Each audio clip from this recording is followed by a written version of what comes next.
Okay, I'm just going to say something that needs to be said among Latinos, among the Latino community, especially among Chicano community, Mexican Americans, Latino Americans, okay? If it wasn't for Black culture, Black people, Black communities, Black leaders, Black artists, Black music, all of it, if it wasn't for that, we would have an entirely different experience in the United States. Let's talk about Black and Latino relationships. Heavy, right? I'm Colombian American. I was born in South America. I was raised in a working class town in New Jersey. Growing up, all of my friends were Black. I actually didn't really have that many Latino friends when I was a kid. Most of my friends were Black. And really, I think that shaped my perspective differently than a lot of Latinos in the US. Hi guys, welcome back to our channel. In case you're new here, my name is Maren. And I'm Maureen. Right, so in today's episode, you're going to be reacting to videos of Latinos who will be calling out their fellow Latinos for the ignorant behavior they normally portray towards the Black community. Right, and guys, if you look at the Black community and you also look at the Latino community, they have often had a very complex history, and this is because of our white supremacy and how they've been pitted against each other to compete for whatever little resources they are allowed to have. Right, so let's watch what we've prepared for you and then we come back and talk about it. You can let us know your thoughts and opinion on the comment section. Also, you can consider subscribing if it's your first time here, right? Let's watch and then we come back. To say something that needs to be said among Latinos, among the Latino community, especially among Chicano community, Mexican Americans, Latino Americans, okay? If it wasn't for Black culture, Black people, Black communities, Black leaders, Black artists, Black music, all of it, if it wasn't for that, we would have an entirely different experience in the United States. Here's the difference between Black folks and Latino folks. The Black people in America, their ancestors fought for the rights that we all get to fucking enjoy right now. So many Latinos act like white folks just decided to give Latinos rights, just decided to let Latinos vote, just decided to put laws in place so that you could buy property. If it wasn't for Black leaders, Latinos wouldn't even be able to bring their kids to a public school. We have a lot of the privileges that we have today because of the Civil Rights Act, because of the Fair Housing Act, because of Voting Rights Act, which for those of you Latinos who voted for Trump, you're welcome. If you are Latino, you better recognize the gift that we were just handed from Black people. So it actually makes sense that more Latinos voted for this president because you didn't have to work for the rights that you were just handed. And don't worry, I will be talking about immigration too, but for right now, I just want to give Black people their flowers. I want to give Black artists their flowers. I want to give Black culture their flowers, because if it wasn't for them, I would not be who I am. What's up with all the Black people saying that nobody can say the N-word, Latino and Latinos can't say the N-word? You have effectively marketed that word and sold it. You have turned it into a cultural item. It's in every comedy show, it's in every movie, it's in every music. The way that you're not embarrassed to come on here and fight just to be a scavenger.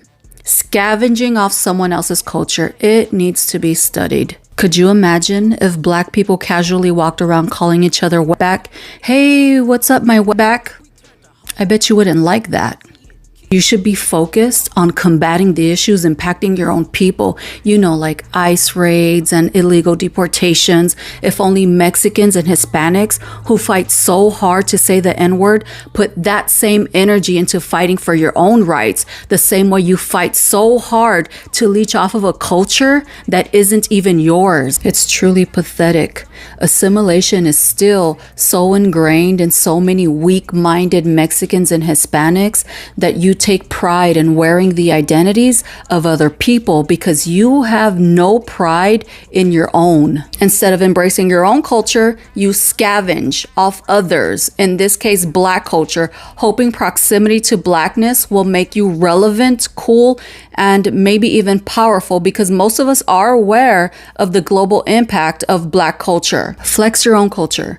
with the same energy that you try to flex Black culture, and just keep it moving because this is embarrassing. And before anybody says that no one should be using the N-word, that is none of your business unless you're Black. And that is for the Black community to decide and no one else. Well, Black and Latino relationships. Heavy, right? I'm Colombian American. I was born in South America. I was raised in a working class town in New Jersey. Growing up, all of my friends were Black.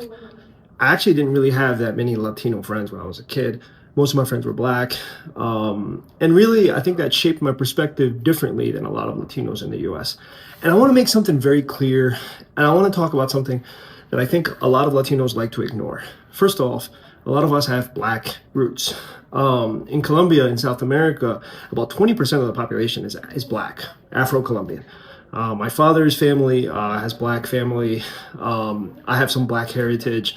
Clearly, I would never go around saying I'm like African American, but I just want to say many of us share Black ancestry, and we grew up in households that bear the stain of colonialism. Essentially, we were forced upon us these views by the Spanish, by the Portuguese, even by the US, because the US government kind of went into a lot of our homelands and kind of pushed their own agenda. And we were pushed to understand or to think or to believe that the darker we were, the more inferior we are. You see this a lot in South Asian communities. Indian communities, I see do this a lot. And I'll be very honest with you, I don't want to kind of start a controversy here, but I do often see a little bit of racism from South Asian communities directed at people like us, Latinos, and definitely at African Americans. East Asian communities, this is a problem there too. Maybe we'll talk about this in the future. Like I said, this channel is for uncomfortable conversations, and I want you guys to have them in the comments. I want you to discuss this stuff. So let's talk a little bit about Black Americans and Latinos, right? So this is the part that infuriates me the most. Black Americans have historically pushed a lot of the civil rights and liberties that we have in this country, in the United States. The civil rights movement was led predominantly by Black people. Many of the rights and the privileges that we have, if you're a Russian American and you're going around talking about how much you love Putin or whatever, you won that right. Well, you didn't win it, but you have that right because people decades ago fought for the right for you to express yourself, for you to be free and have freedom of speech. And I think this is something that a lot of Latinos don't understand. I think this is also a divide between Latinos who haven't really been in the U.S. that long and Latinos like myself who were either born or raised in the U.S. since children. I have noticed a culture amongst some Colombian Americans that I interact with who have only been living in the U.S. like 5-10 years, and all of a sudden they become political experts on the U.S. They're like in their 30s or their 20s. They didn't grow up here. They weren't teenagers here. They may not have even gone to school here. So sometimes you have discussions with them and you'll ask them like, oh, you think this is okay? Like what the government is doing, limiting the free speech of students, etc. And they'll be like, yeah, every country has the right to like determine who they let into their country and what they can do. Well, yeah, I mean, if you're a threat to the country, you should not be let in. But freedom of speech, that's like a foundational bedrock of our liberal democracy, which is what we have always been for at least for the past decades after World War II. And I feel like a lot of these recent immigrants don't know that. I think they come from their countries with kind of backwards views on liberties, on what you can say, what you should say. Some of them think that because in their home countries, the government can kind of come and tell you what to say, then that's okay to do that here in the US. And I want to be very clear about something. America has never been okay with telling people what to do and what to say. You can take this back a couple of decades. You can take it back to Ulysses, a novel published by James Joyce, which was like very controversial and made its way through the courts. And guess what's one of the most important novels of the 20th century, which would be Ulysses by James Joyce. You also take this back to novels like Tropic of Cancer, which was heavily censored and banned in many places in the U.S. And eventually it became part of kind of our cultural experience. Henry Miller's Tropic of Cancer. One of my favorite books, by the way. I heavily recommend it. But we have historically moved towards supporting civil rights, supporting speaking for yourself, and Black Americans have been a huge part of this. I'm willing to say that if it weren't for Black Americans, America would be a little bit more totalitarian than it was a couple of months ago. And Interestingly enough, when you talk about this and you tell people, well, America hasn't always been a free country, right? In the civil rights movement, dogs were sick on black protesters. People were murdered under kind of state-sanctioned, dangerous views. And a lot of this happened because Black Americans were fighting for their rights, and they were treated horrendously by not just the U.S. government, but local governments, people in the communities that just were so ignorant and stupid that they didn't understand that, we're all human beings. And a lot of Latinos have benefited from this.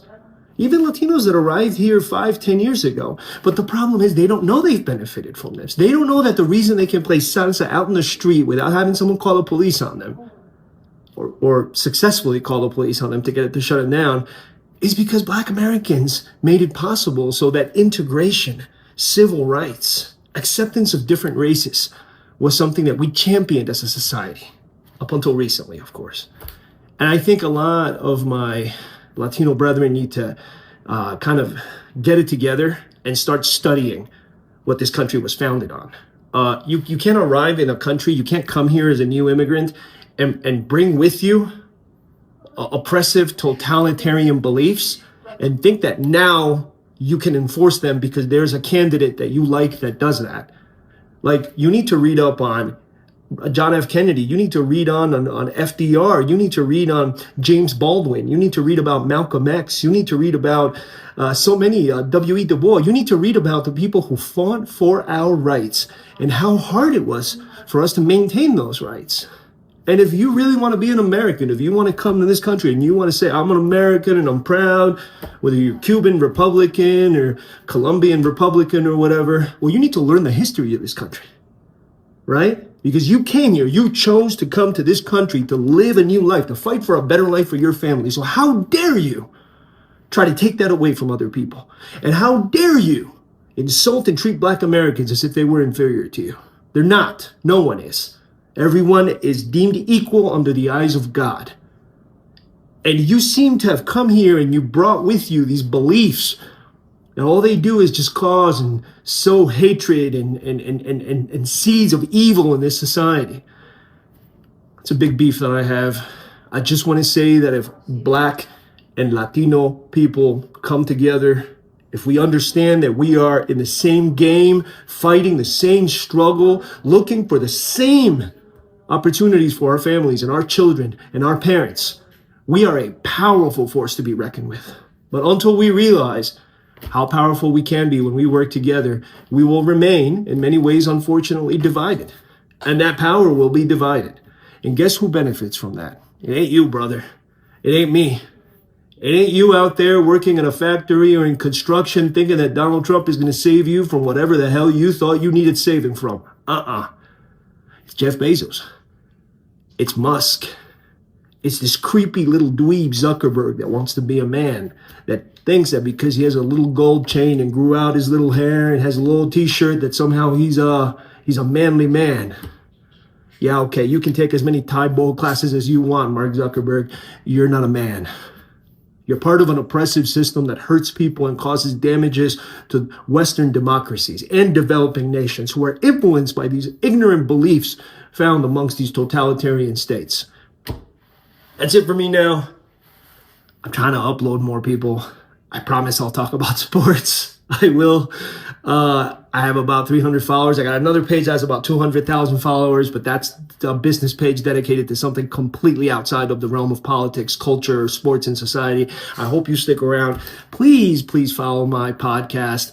And you can also go to realdiegoarias.com. I repeat it, realdiegoarias.com. And you can read some of my essays, some of my fiction, some of my nonfiction, and some of my rambles. And I'm willing to hear you out. Any conservatives out there, any Latinos out there that think I'm wrong, please leave your comments. I believe in free speech. Free speech means that I should and read things that I don't agree with. It's all about having an open conversation. That's the whole point to a modern society.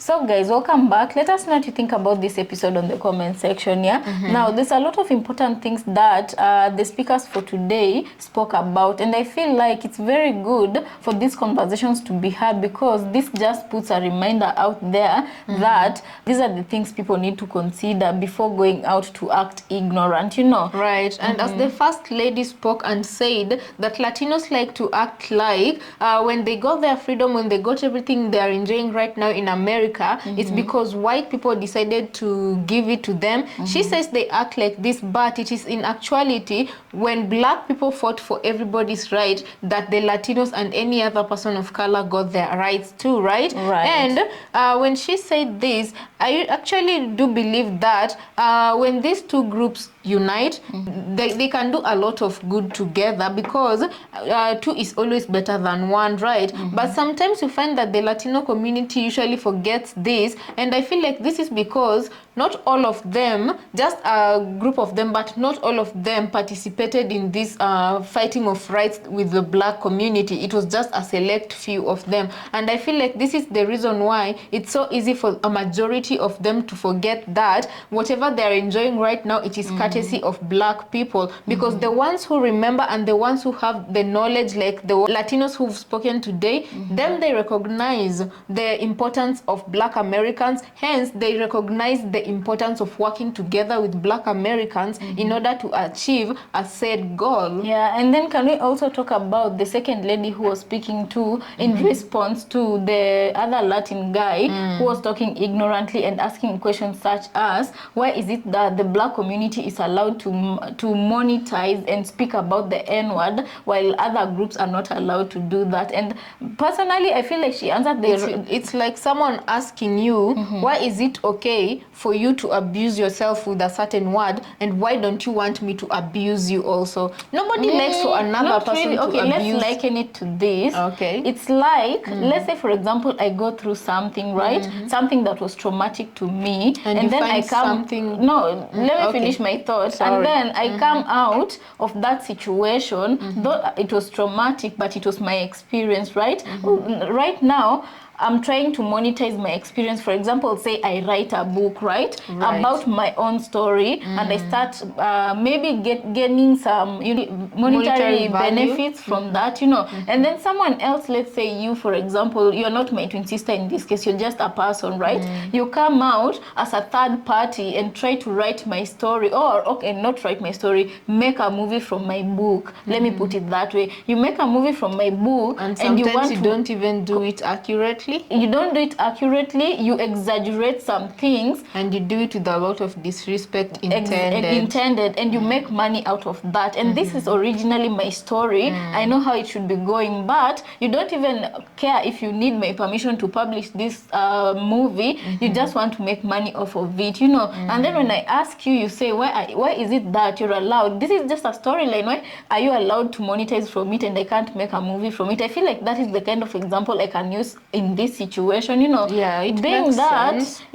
that the N-word was used to denigrate the black community. I feel like they understand the pain, and if they choose to use that word, it was so to lessen the blow of what it used to do to them, and just like that, it became a culture, but how it was used on them, it was meant to denigrate them, to make them feel like they were less than human. It wasn't used well. So you imagine a person who looks like me calling me that in a way, in a playful manner, versus someone who looks like him comes calling you in a serious way, or even if he's joking, and then you remember who used to call you that and how they used to look like. If they looked like him, what was the intention behind it, And I feel like that is one of the reasons why some other communities aren't or shouldn't be as free to use that word, because it didn't affect them back in those days, And when they came up with that word, it wasn't intended for them to suffer from it, but for the black people to suffer from it, So being that word has a history behind it, that should be all the reasons they need to understand why they shouldn't be using it freely, even if they want to use it freely, Right. And also the woman said a very interesting word that she obviously bleeped out, and maybe I felt like that is the a derogatory word in the Latino community, and she likened it to the N-word of the black community, and asked the guy, if you so much want to call the black community the N-word, would it be okay if the black community called you, and then she bleeped whatever it is that she was saying that hurts or offends the Latin community? Yeah, would that make it okay? Would you feel okay with it? You know. So overall, I just feel like it's really okay. You can hope and you can dream of a united future amongst all these community, but for as long as white supremacy reigns, I feel like that is going to be difficult, because that is what but it is through learning, and most of them should just drop their ignorance, because it's not only them. They discriminate black people, yet when they walk into certain spaces, they're also discriminated upon. To be quite genuine with you, I never knew that Asians discriminated Latinos. That was the first time I heard of that today. I never knew Asians discriminated Latinos. Yeah, and you also see normally clips of Latins on the internet being discriminated against, the very white people they want to have the white proximity from. You go to they go to restaurants and they're called out of their names, and I'm like, being that you share similar struggles, not the same but similar struggles with black Americans, you are discriminated upon in some spaces, and just like the black Americans are discriminated upon when they enter certain spaces. Although if I were to guess, I'm guessing Latinos have it a bit easier than black people. But all I'm saying, it doesn't matter who has it easier or the other. That alone should be a unifying factor amongst the two communities to make them work together, you know. But for people who still can't see that, they have the same oppressor. Supremacy is the enemy and the oppressor. Right. I feel like it's not, that is one of the elements that is not going to make it easy for unity to reign, because